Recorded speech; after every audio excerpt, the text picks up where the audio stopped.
So our first learning activity was really about the scientific method and understanding how that works. Now, understand that this is not a linear process most of the time. Um, that these are practices that scientists use to design and carry out investigations. Um, but for the sake of simplicity and understanding, we're kind of putting them in a linear fashion. And the termites were used as sort of our example for how this works. And so if we go down to the last question on our termites learning activity, this is going to kind of be where we make sure we understand like the terminology that goes with what we are doing. So the first thing is to observe something puzzling. We often call those a phenomenon, right? There's something that occurs, a natural event, and we want to understand why it's happening, or what's the cause of it. And so those first two steps really kind of flow into each other, right? I make this observation, and now I want to understand the phenomenon that I saw. And so I start asking questions about the causal nature of it. What's behind it? What are some key factors involved with it? And we want to ask questions that relate to that. Observations can vary, right? They might just be something that you saw one time, or perhaps there are things that you've observed many times and you've taken detailed notes over it, maybe even added some quantification to your observations. The more detailed we are, the better, right? So we don't want to just start out. If we can get repeatability in our observations, that's excellent. And if we have measurements, that's excellent. Sometimes we can't, but that's kind of the starting point, is observing those phenomena and then coming up with the causal question. The causal questions are going to be what let us generate our hypotheses, right? If we want to understand why are the termites seemingly not leaving the circle that was drawn on the paper, that's our causal question, right? And then we get into, well, what are some possible answers to that? And that's what we call hypotheses. I know in my schooling, I've been taught, oh, a hypothesis is a educated guess. And because that's the definition we've been given, that's often led to a misunderstanding of what is a hypothesis and what is a prediction. Because that definition is so close to what we might use for prediction, that leads us to kind of perhaps see those two things as synonymous, when in science they are not. So a hypothesis, the way I prefer to put it, is that it's a potential explanation of the puzzling phenomenon. So a potential explanation. We don't know if it's true, but it might potentially explain it. So that's what a hypothesis is. A prediction is, what do I expect my results in my experiment to be?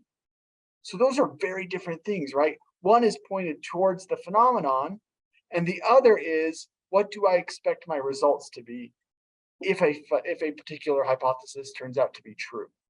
And so it's really, they're connected, but they're not the same thing, right? One is about results, the other is about understanding the phenomenon. When we design an experiment, we do want to set it up with the hypothesis in mind, or hypotheses.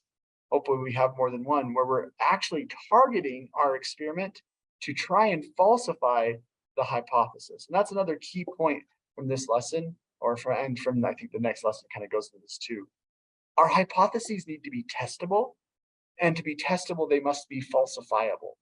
We must be able to conceive of a way that we could test our hypothesis and say, yep, that is not true, or that is not supported, is probably the more accurate way of saying. And so we want to target our hypothesis, and we want to attack them essentially with the experiment.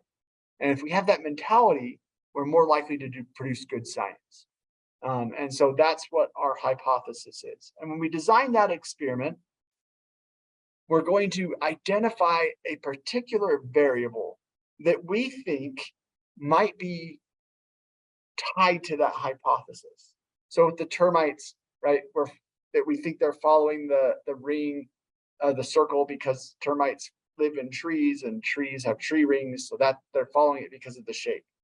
Okay, well, now I have a very direct independent variable I can do with that. I can change the shape from a circle to, say, a square. Now that is a direct test of that hypothesis, right? That thing that I've changed, the shape of the thing that I'm putting the termites in, that is the independent variable. Now in science, we've kind of used the terms independent variable and dependent variable. In statistics, often for independent variable, they'll change that to explanatory variable. I like that better because it ties it to the hypothesis, which is a potential explanation, right? This is the variable that we think is explanatory. We're going to manipulate that. The independent variable is the one that we manipulate because we think it's the cause, or at least related to the cause enough that it will impact the phenomenon. And so independent variable is, you can think of it as explanatory variable. And it's going to be what we change in our experiment to test the hypotheses. The dependent variable then is the thing that we think is going to be impacted by the change that we have made. It's going to be the results of our experiment. So what are we looking for if we change it from a circle to a square? Well, it's going to be the behavior of the termites. Do they continue to follow the line? And we also want this dependent variable to be quantifiable in some way. We want to have numbers that go with it. And so maybe we change it to not just what is the behavior, but how long does that behavior occur? Or what percentage of the termites are following the line? And that quantification is going to help us better understand our results. So we make our hypothesis, we choose an independent variable that's directly tied to that hypothesis and will then give us a dependent variable, a measure of some kind that will let us know if that hypothesis was supported or not supported. We're going to have other variables. We only want to change one independent variable at a time. And because of that, we have a whole bunch of other variables that we want to keep the same. We call those the controlled variables. We might change those controlled variables in another different experiment where that controlled variable will become the independent variable, and the independent variables from the first experiment will go to becoming a controlled variable. That's fine. We also generally want something to compare to. So we actually want to run the experiment where we don't manipulate independent variable. So maybe we do it the first time where we leave the shape of the circle the same and we measure the percentage of termites that follow the circle. That's going to be what we call our control group. And then we're going to have our test group or experimental group where we'll change from the circle to the square, where we change the independent variable, and then we measure that same dependent variable again. Having the control group helps us see what the results mean. So we have something to compare it to, right? The control group, different from controlled variables. Controlled variables are things that we keep the same in an experiment. The control group is when we leave the independent variable the same, and then the test group will change the independent variable, we'll compare the results between the two, and that will then lead us to either support or not support the hypothesis that we're testing.